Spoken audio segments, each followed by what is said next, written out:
This is Dan Schneider. On this Dan Schneider video interview, we'll be talking about the infamous Cleveland Torso murders with Lisa Black, a well-known crime writer. Lisa Black is my guest. She's a true crime writer who's written about many things. She has an interesting background of her own, and we will be talking about the infamous Great Depression era Cleveland Torso murders. Welcome, Lisa. I'd like to give my guests a few minutes to say who they are, what they do, how they got here. You have a very interesting background, more so than most crime writers, and even more so than a lot of other people. So if you could give me a little bit of background about who you are and what you do. Thank you. Thank you for the invitation, first of all. I grew up in Cleveland. I moved from there when I was 36. I live in Florida now. I was a forensic scientist in the trace evidence department of the Cuyahoga County Coroner's Office for about 5 years. And then we moved to Florida, and I am currently employed since then with the Cape Coral Police Department. I'm a forensic specialist. I most of my job is fingerprints. I'm a certified latent print examiner and a certified crime scene analyst. I'm not actually a true crime writer. I would like to be, but my books are actually novels. And in my one book, Trail of Blood, I used as a background the Cleveland Torso murders. But everything I related about the actual murders in the past is accurate. The fiction part comes in because in my book, the murders start happening again in the present day, and my forensic scientist character, knowing her Cleveland history as she does, recognizes that somebody is recreating the murders. So that's the fiction part of it. But all that I say in the book about the actual Torso murders was accurate. I did a lot of research. I'm actually got to be friends with the man who wrote In the Wake of the Butcher, I believe is the name of the book. I had it here on my shelf somewhere. James Jessen Badal. And we're still in touch. So it's encouraging to see that just last year, the county partnered with a DNA project to exhume some of the victims to try and do genealogical tracing. So it was never officially solved, and so it's still in people's minds. So I did recently a show on prison reform, and I worked for about a year as a file clerk in a juvenile offenders court, and 7 years after they turned 18, we were supposed to get rid of most of the paperwork, and also other people got rid of certain evidence. I'm just wondering how long, and in either of the areas where you've worked, how long is evidence stored, and could you actually get, for example, the killer's DNA from one of the corpses and then go to like Ancestry.com and find, a third cousin or something? Well, at this point, I doubt you'd get DNA from any of the corpses of the killer. You might conceivably get DNA off the evidence that was with the bodies, like as in the case of Flo Polillo, she was wrapped in newspaper and put in bushel baskets. These days we would be swabbing at least the basket for contact DNA. But at this point, they've been examined and handled by so many people. And this was back in the day where there were nobody wore latex gloves or anything like that. So it'd be very doubtful for that reason, because it's now been handled by so many other people who put their own DNA on it. So I doubt you'd get any DNA from the evidence. The DNA is they're trying to trace descendants. I mean, what I just mentioned about the DNA project is they're trying to trace descendants of the victims to try and identify the victims, because most of them were never identified. I know I also did a show on the D.B. Cooper case, and Cooper had left cigarettes and other things with trace DNA too, but apparently this was only 50 plus years ago. This was decades after the Cleveland murders. Apparently people threw that out. So how in prosecutors' offices, or you're trying to do cold cases, is a lot of it that some positive evidence has been tossed out? Oh, sorry, I didn't answer your question before. How long is evidence kept? Oh. As far as I know, forever, if the case is unsolved. Mm-hmm. If it goes to trial and the evidence is turned over to the prosecutors, it used to be, then it was up to them. But then they'd have to keep it for appeals and everything like that. So it could have a lot of variation, maybe back in the day, cases that old. It all depends on what their policies were, what their agency policies were. But most likely, homicide evidence would be kept forever. At least it would now. So you said that you grew up in Cleveland, and we're going to be talking about the murders in the Cleveland area. And I know that most large cities have at least a few cases, a few criminals that become larger than life. In LA, it's the Black Dahlia murder. In Chicago, it's the Capone mob. In New York City, it's the Five Families, or later on, the Son of Sam. How big a place, if did these torso murders and the unnamed murderer have within the Cleveland psyche decades later? Because you wouldn't have found out until decades later about this. What were people talking about it 30, 40 years later? Oh, I knew so-and-so who knew so-and-so who died. Not that I'm aware of. No? I mean, my father told me about it at some point because we were always watching crime shows, and I always had an interest in crime, so of course it would stick in my mind. But there's probably plenty of people in Cleveland who may have never heard of it. Mm-hmm. And surprisingly, it at the time, it was huge. It was national news. No one had ever seen anything like this before. I mean, the term serial killer wasn't even coined for, another 30 or 40 years. But, going on, almost 100 years later, and, another 10 years, it'll be 100 years later. It's kind of receded into the past. And it's surprising because it was basically America's version of Jack the Ripper. And the entire planet knows about Jack the Ripper. I mean, that never died from the collective psyche, but the torso killer just never quite got to that point. So there could be plenty of people today who have never heard of it, even in Cleveland. And in Cleveland, wasn't it also sort of overtaken in the 1950s by the Sam Shepard case? Wasn't he in Cleveland? Was he in Cleveland? Oh yeah.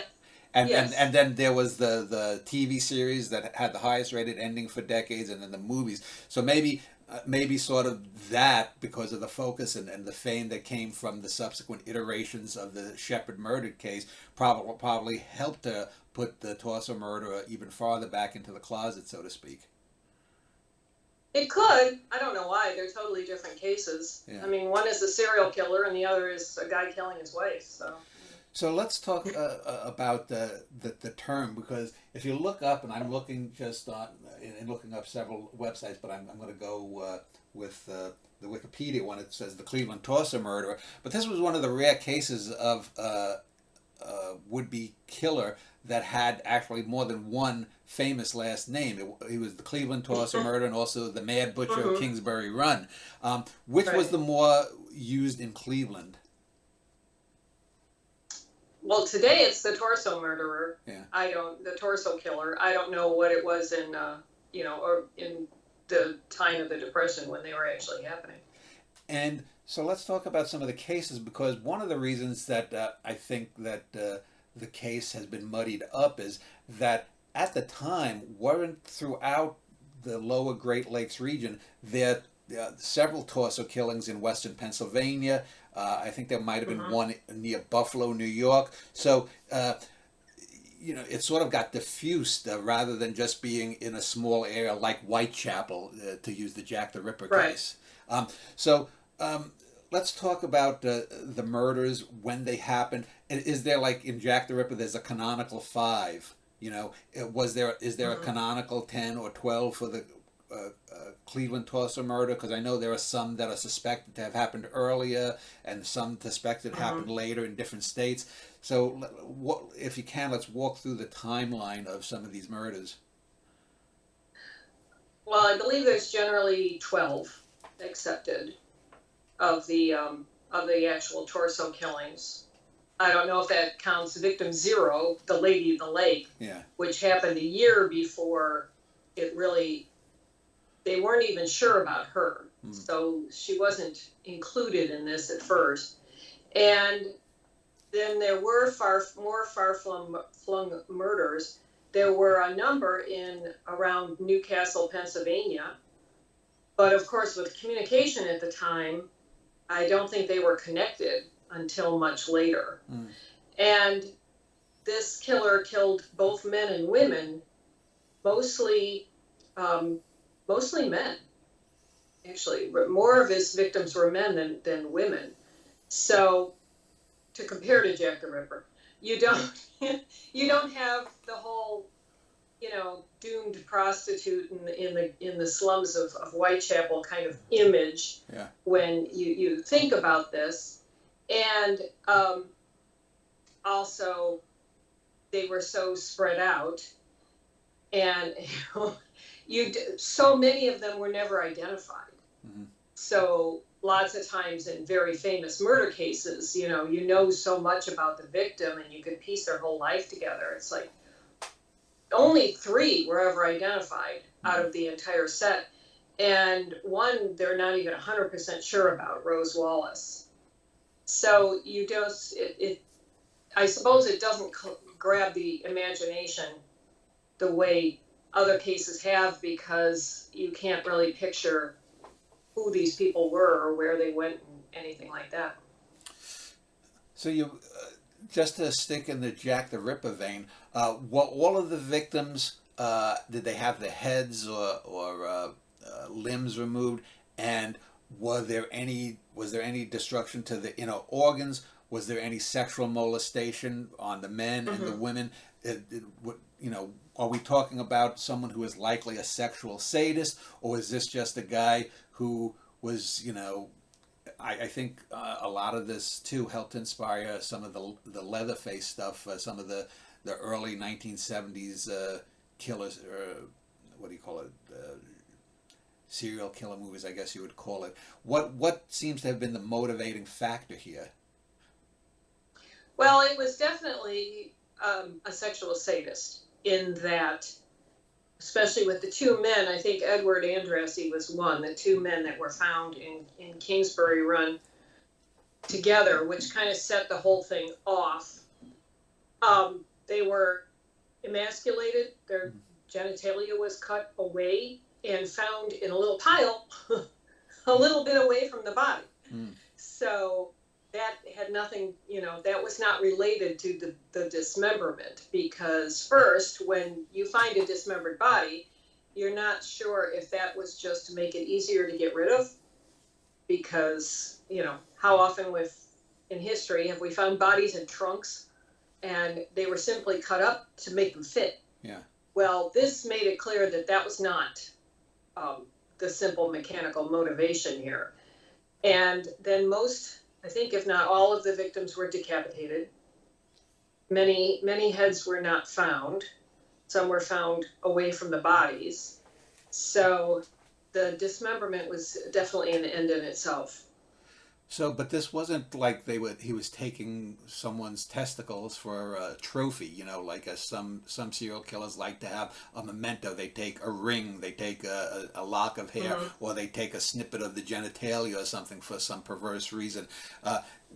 These I guess mutilations we'd call them. They were just to mutilate. They weren't to say, well, what do we know if some of the genitalia was taken or missing from the crime scenes? Well, in that case with the 2 men, it was found there at the crime scene. Like I said, put together in a little pile away from the bodies. But for most cases, only parts of the bodies were ever found. So it's really impossible to tell what's missing, what he might have kept, what was simply just never recovered. So, what was the ethnicity of all of the victims? They were male and female. Were they all Caucasian? Were there some black? Was this just someone coming upon whoever the first person was and then just killing them? Or was this person, do we think, going out and stalking certain types of people, male or female? Most were Caucasian that I know of. I believe there was one man who was black, and Rose Wallace was black. Like Joe Polio, Edward Andressi, they were all Caucasian. So he crossed gender lines and race lines, which would make me think that it's a crime of opportunity. These people were available at the time. Of course, Cleveland was in the Great Depression, like the rest of the country. So people were riding the rails. So many were homeless, moving all over the country looking for work. And I believe that's why so many of them went unidentified, because they were not from Cleveland, perhaps. So no one there reported them missing. And, they were not found with any, nobody carried ID with them like we do nowadays, and you don't have 8,000 photos of yourself, out there on social media. So it was much more difficult to identify people. And I was lost track for a moment of what I was saying. So I think they were crimes of opportunity. Unlike television, most serial killers, opportunity has a lot to do with it. They don't stalk the perfect victim. They don't have to kill on the 20th of every month with a full moon at precisely 8 o'clock in the evening or something like that. That's mostly all on television. Serial killers get good at what they do. That's how they remain uncaught. So they get good at stacking the odds in their favor. They're going to pick people who aren't missed. They are going to pick people who won't be missed for a while, at least, if they're missed at all. And they're going to, pick people who aren't easy to trace, who have movements that aren't easy to trace, so they can't be connected. And this was the era of the hobos and hobo jungle part of Kingsbury Run. So these while these might not have been female prostitutes as in Jack the Ripper, these were certainly people who were not going to the poshest restaurants. They were not part of high society. These were people who were travelers, if you want to say. Right. I mean, they weren't going home to a family at the end, after getting off work for the day or, leaving a restaurant. Nobody was going to notice when they went missing. And the victims, when they were mutilated or chopped apart, do we know, was it surgical, like someone using a saw and sawing off the head? Was it usually just like an axe, like there was, like, I think the New Orleans axeman? I live in the Austin area. There was also an Austin axeman decades ago. Mm-hmm. What was this someone who, as they sometimes say for Jack the Ripper, who had a knowledge of anatomy, or is this someone who was just a maniac that just was slicing and dicing? Supposedly the cuts were very surgical. They were, neatly bisected at certain points. But I don't place a huge amount of emphasis on that. So immediately at the time, people said he could be a doctor, he could be a butcher. And I actually point that out at one point in my book. I have the detective say, well, my wife isn't a doctor, but she can debone a chicken in about 10 minutes. Like one time in Cleveland, I had what I called the summer of the stabbings. In June, July, and August, in each month, I had one man, large, healthy, relatively young man, killed by a single stab wound to their left shoulder, which is where, if you're a right-handed person and maybe a little shorter than them, that's where you're going to go. And all three were stabbed by their girlfriend or ex-girlfriend. Mm. And so I always say, these girls were not doctors, but one stab wound, and they took down, a large male, and who died before the ambulance could even get there. So, precise dismemberment does not automatically equal surgical knowledge to me. Because so many, as we see from Jeffrey Dahmer, I mean, so many of these serial killers start out small. They start out with animals. They start out, maybe deboning a grocery store chicken in their kitchen. So, like so many things, all it really takes is practice. And maybe he was a surgeon. Maybe he just had a lot of practice before he started. Yeah, he could have been like the infamous leather apron guy who was a butcher, or someone who had worked somewhere. As far as the murders, I want to talk about some of the more interesting victims that you think of the canonical 12. But as far as the murderer, in terms of, you talked about some people thinking he had some surgical skills, not necessarily really surgical, but he was good with a knife. Was there any indication that there was some kind of cultic, ritualistic thing going on? Could this have been someone who was following some kind of, bizarre practice, Native American or something like that? Or again, was this just, some lunatic? I think that's really impossible to say. I don't see anything that implicates a cult because well, I mean, not necessarily that there had been two killers, but like with David Berkowitz, people have said that he was part of some satanic cult and he didn't do all the murders, this kind of thing, but he was just shooting people, from a distance. He wasn't hands-on. Yeah. People always, jump to cults, and especially satanic cults. But there has never actually been a satanic cult convicted of committing any sort of murder at all. Yeah. So I think it's just kind of a go-to explanation for bizarre behavior. But I don't see, as I said, I don't see anything that indicates it.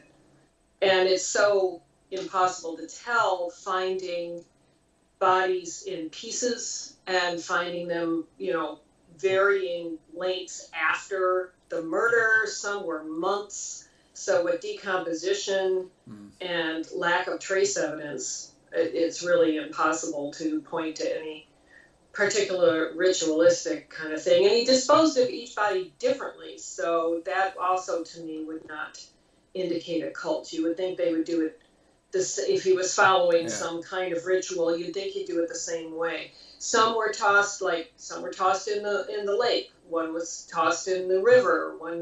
Some were left, like Edward Andress, he was found naked except for a pair of socks, and mutilated. And Flo Polillo was wrapped in newspaper. Another guy had his head wrapped in a pair of pants and left under a tree. So I mean, it's just all over the board, which would, disprove, if you will, any kind of ritualistic action. He was an opportunistic disposer as well as killer, apparently. And I did just say he.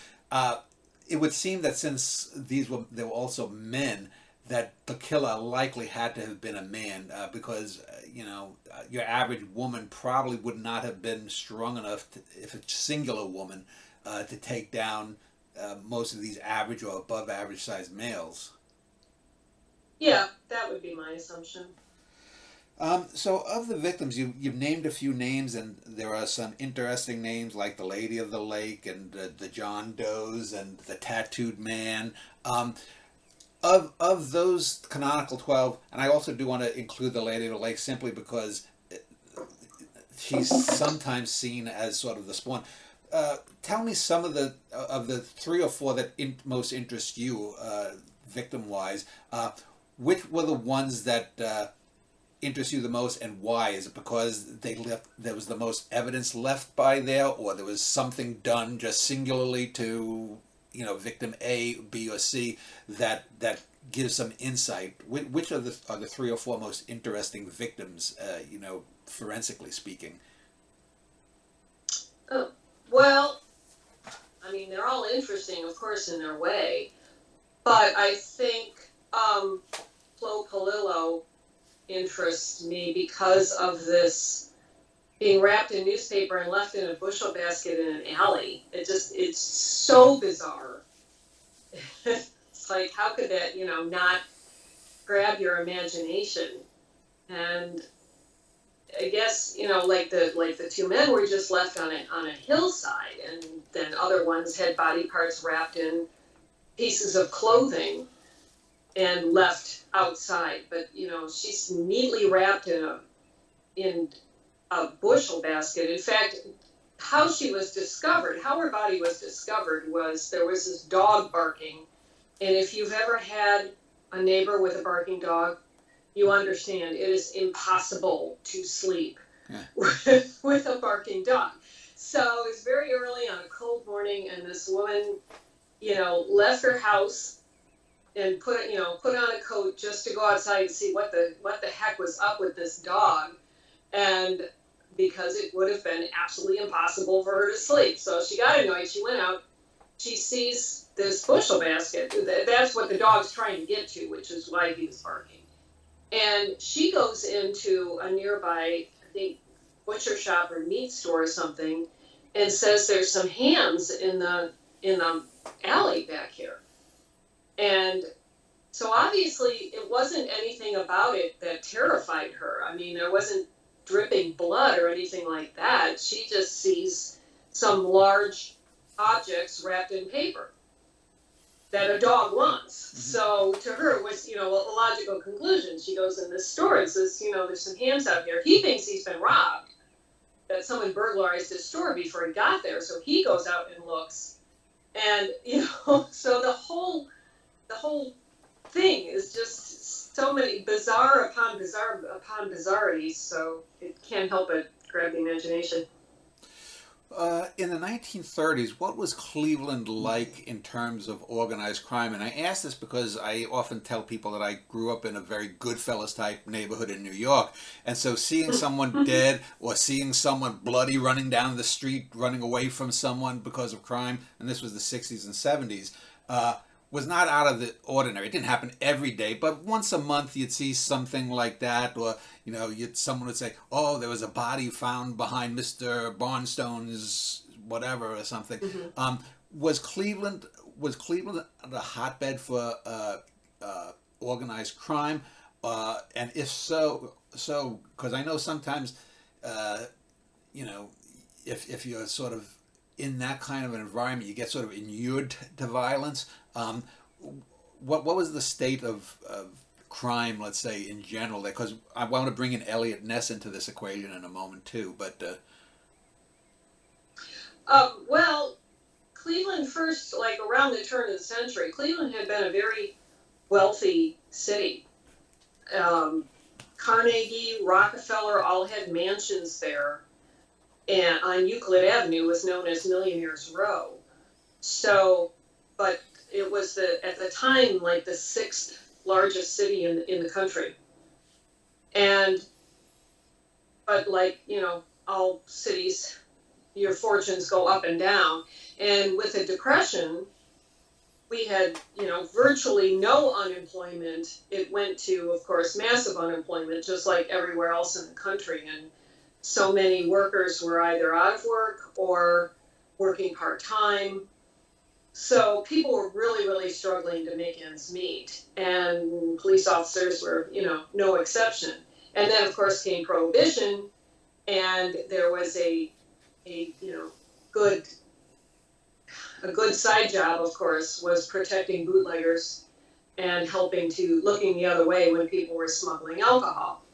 And even though Prohibition ended in 1933, I believe, then it was still easier to buy bootleg liquor and a lot cheaper than to buy the official liquor, which had all this taxes and stamps on it and everything. So, and not just because of that, but at the time, the Cleveland police were extremely corrupt, and they were really an embarrassment to the city. So things were bad. So organized crime had a lot of work in Cleveland. They were never, I couldn't tell you who the families were. It's not like New York, you know the names of the families that ran it. But in Cleveland, it was a little more dilute than that. But definitely there was a lot of crime going on, and the police were like really no help. I mentioned earlier the name Elliot Ness. Probably most people under 40 have a vague, if any, idea who that was. But if you could, for those who don't know, could you tell me who Elliot Ness was and what his involvement in this case was? Because I think a lot of the fame of the case at the time was because of his involvement within it. So, if you would. Sure, Elliot Ness was a police officer or police detective, lieutenant, whatever his exact rank was, I don't remember, in Cleveland during the Capone days. And he is credited for taking down Al Capone and his gang because he formed this squad of officers that would not take bribes, and they powered through it. So he was nationally famous from that. So after that, he went to work for the FBI for a while, but it was basically just a desk job, and he was kind of bored with that. So he went to Cleveland and became safety director, which is control of both fire and police. So he was over both those departments. And so he finished out his career there. But of course, he was not accustomed to this type of serial killer crime. Nobody was. No cops were at the time. And he just didn't know, nobody knew how to handle it. And they were investigating like crazy. They interviewed hundreds of people. They put undercover detectives. They found their guys that looked big and tough. They put them undercover in Hoovertown. They, it wasn't that they weren't trying. They, corrupt or not, everyone wanted to see this guy caught. So they were investigating up the wazoo, but they couldn't make any headway with this because they knew nothing about the victims. They could never identify where the guy was operating from, what his movements were, anything like that. Informants didn't help because nobody knew anything. So all their standard ways of fighting crime and investigating weren't applicable in this situation. So it got very frustrating, which ultimately he wound up just burning down Hooverville, what they called Hooverville, was a shanty town of homeless people in Kingsbury Run. And it made sense at the time because they thought Kingsbury Run is where he's taking all his victims. And so if we take away his victims, maybe we won't catch him, but at least he'll have to stop and he'll go away, I think is really what the thinking was. But it was a public relations nightmare because everyone suffered from the Depression, so they knew that these people weren't criminals, they were victims. And so it really kind of crushed his career. I know that just like in the Ripper case almost 50 years earlier, that legends have been spawned saying that Ness actually knew who the murderer was, but the murderer had somehow gone away or been hospitalized or this or that. Again, this sounds like, just sort of the rumors of the day. Is there anything to that, do you think? That he had if not a positive ID, that he had a 90% inkling of who it was, and that the killer actually quietly slunk off the stage? He suspected a doctor named Francis Sweeney. Dr. Sweeney was the biggest, and probably still remains the biggest suspect in the torso killers. He was a doctor who was in World War I and suffered very badly from PTSD, became a raging alcoholic, and had been committed by his wife a number of times for like basic, what we call rehab today, but just committed for psychiatric evaluation.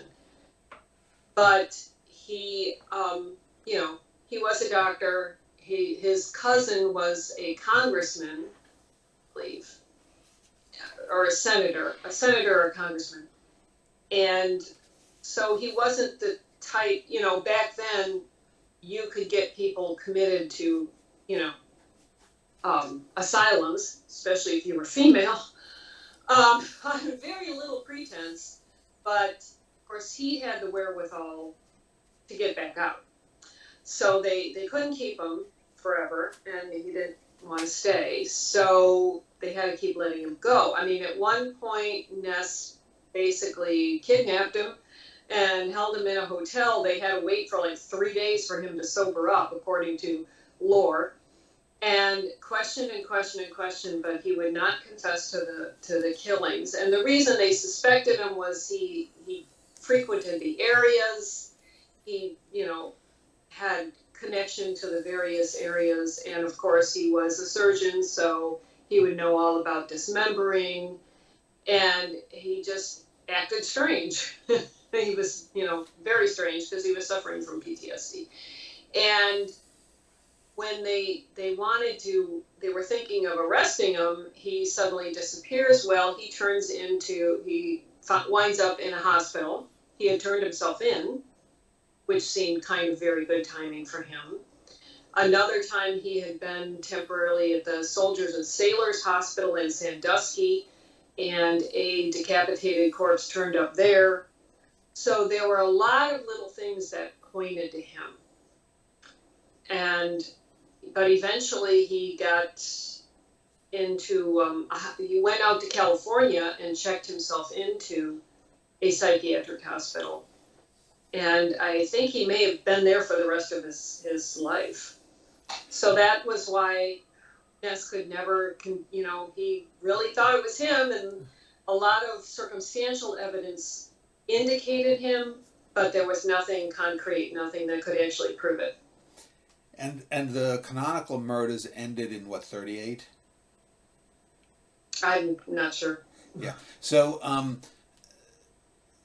oftentimes this, you mentioned how this was decades before the term serial killer came into consciousness. Basically, the 1970s was the spawn of that, where you had the Gacy's and the Bundys and the Berkowitzes and the Manson family and this. But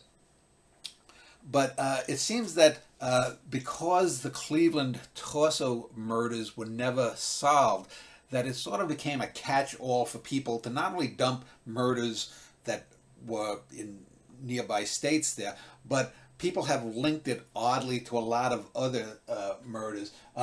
You talked about, you mentioned this Lady of the Lake that is sometimes thought of as a precursor or an initial victim that is slightly different than the other murders.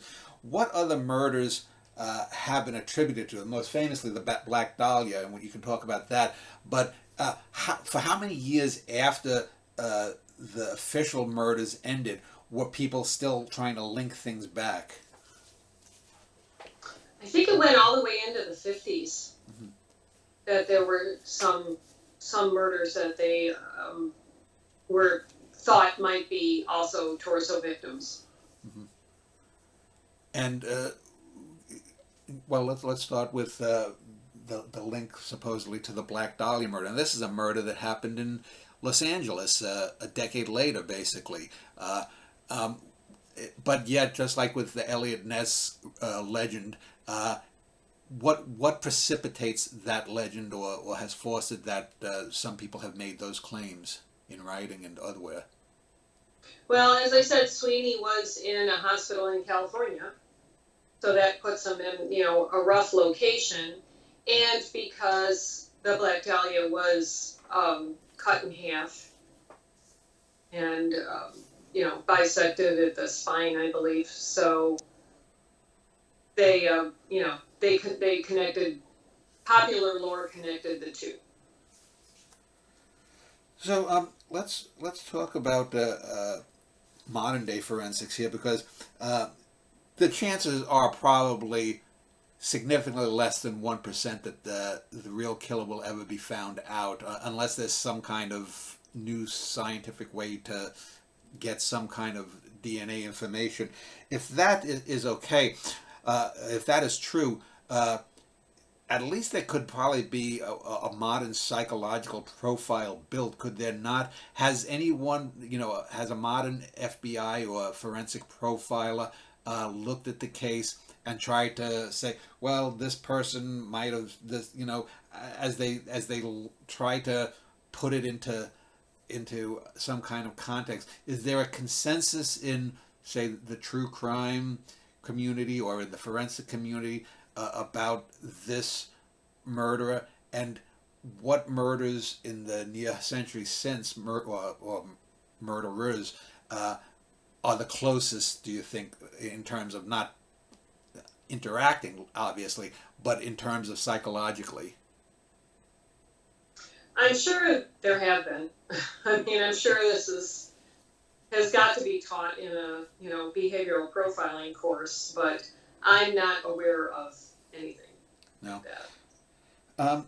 So you'd mentioned we mentioned the prime suspect being this Sweeney, and and I believe he also was one of the people that I think, and you might have mentioned it, that had been linked to the Dahlia case. But I see the other main suspect was a man named Frank Dolezal. Can you talk a little bit about him and why he was considered one of the prime suspects as well? And does he fare up now?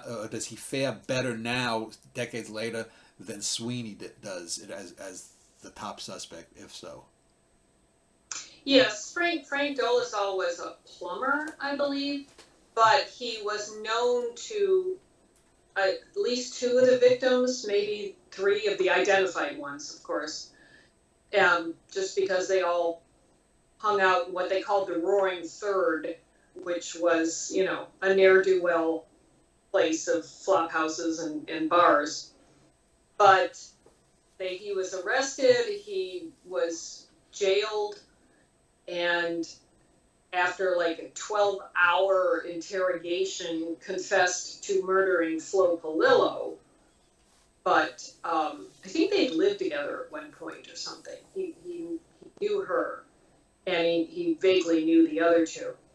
So it seemed logical to police. But after this long interrogation, he confessed to murdering her, then recanted the confession, and then supposedly hung himself in his cell.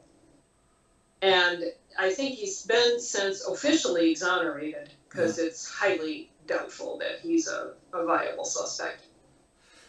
and one other suspect that has been postulated was a black suspect, someone named Willie Johnson, who apparently was executed in the electric chair in 1944.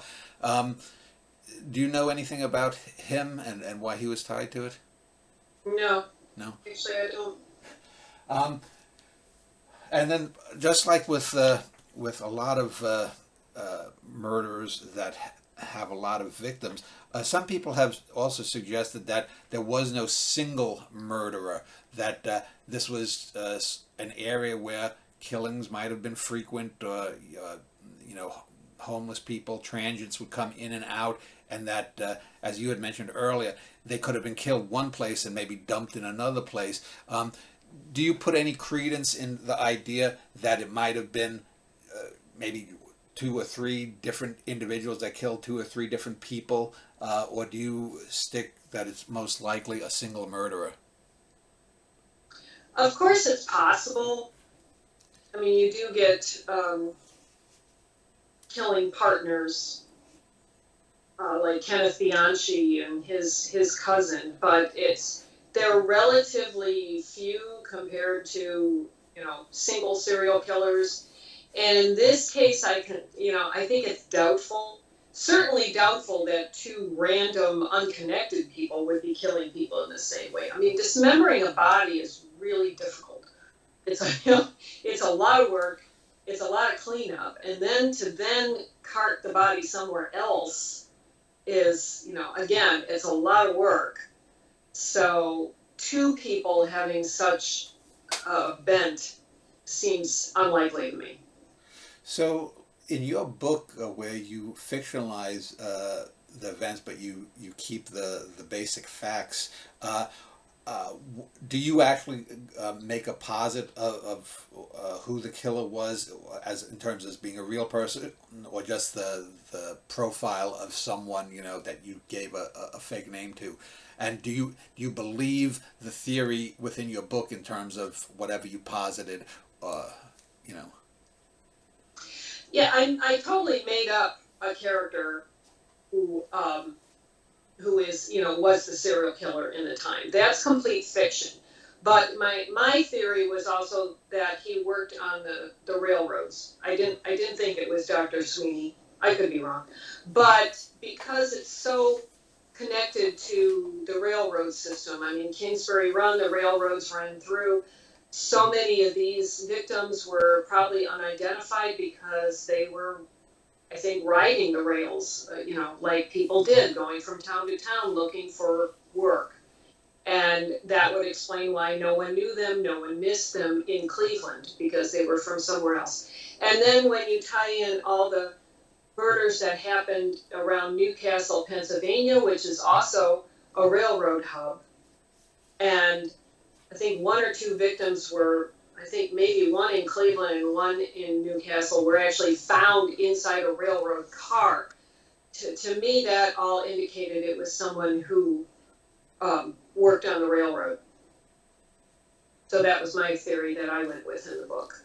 And that's also because you believe that to be the most likely in real life as well? Yes. Yeah. So as we come to the end here, let me just ask a few more questions. So the Cleveland torso murders, as we said earlier, were well known in their day, but have sort of faded.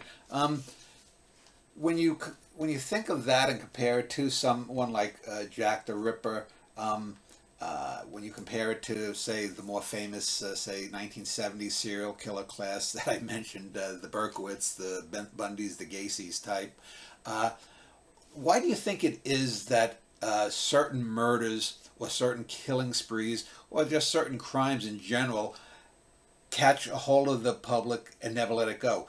Things like Jack the Ripper, things like Jesse James, if we go back, to a different type of criminal. Things like, D.B. Cooper. Okay, Cooper's was a spectacular event that was unprecedented in crime at the time. But why do you think it is that some murders catch on for a little bit and then peter out, whereas others stick around in the public psyche?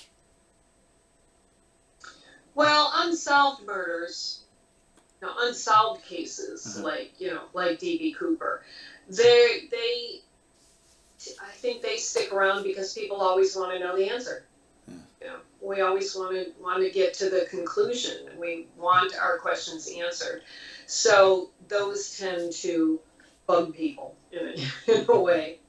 And then after that, it's just a combination of victims, suspects, circumstances.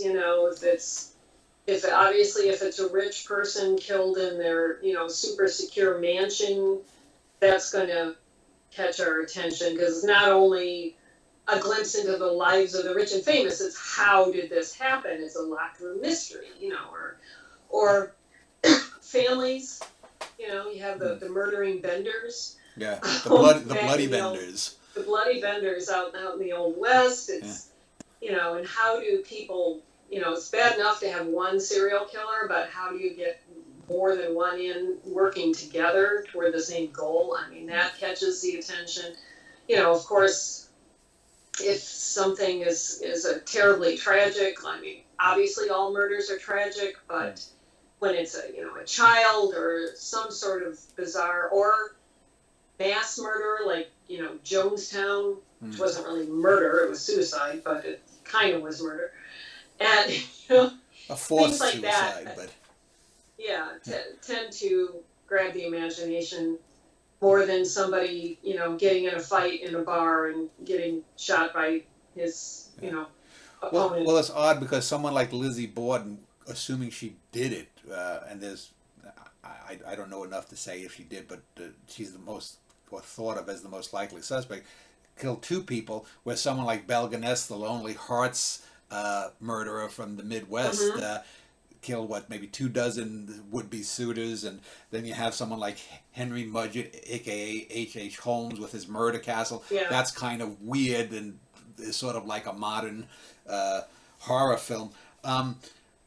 Finally, let me ask you, and going back to Ness, did the unsolved nature of these crimes, did it help push forward any reforms or any changes or any forensic analyses that had these murders occurred 30 or 40 years later in the 70s or 80s might, were killers caught because of innovations here, or is it just sort of a black hole? Well, that's a good question, because I started in trace evidence, and many things that were part of normal police work back then aren't done anymore, like pollen. Every lab would have a microscopist, and they could look at all these tiny little pieces of soil or pieces of leaf or spores of pollen, and be able to tell you what it came from and maybe where they grow around the city. And so I'm sure all that was done. Today it would not even be thought of. No. Nobody does that anymore. And because we've all gotten so spoiled by contact DNA, it's like, oh, just swab the handle of this or that, or swab the neck of the person who was strangled. We'll just do that. It's like nobody would be able to identify pollen except botanists perhaps. So some things that they did back then were like more sophisticated than what we do now. And then other things, of course, like DNA, like fingerprints. There's a way to, if they're desiccated or something, there's ways of, kind of trying to reconstitute the skin. Although that might have been done then too.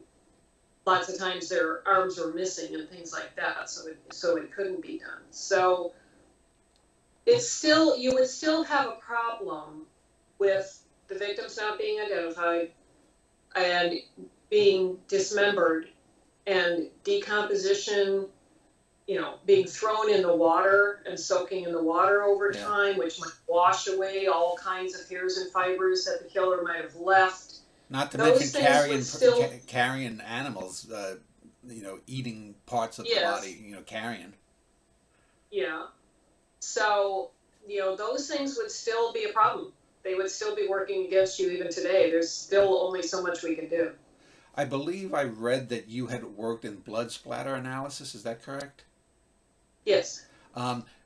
Would that have aided, do you think, back in the 1930s, if that had been around? Well, it probably was to some extent, but since I don't think it would be terribly applicable in this case, since most of the bodies were moved. They weren't killed where they were found, so there would be no blood spatter. So, and often they were, more or less cleaned.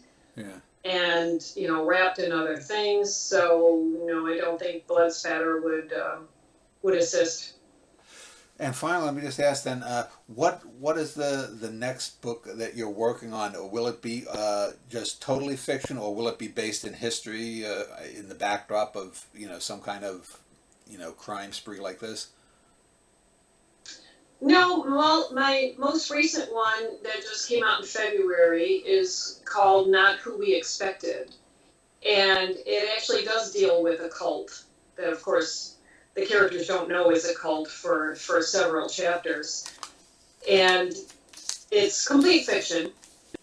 But, again, I did a lot of research, and I kind of based the cult on a combination of Scientology and NXIVM. So it has a lot of, current knowledge, but it's the story itself is definitely fiction. Well, I want to thank you for spending almost an hour speaking about the old Cleveland torso murders. I will link below this video to your website, and thanks again. Okay, well, thank you.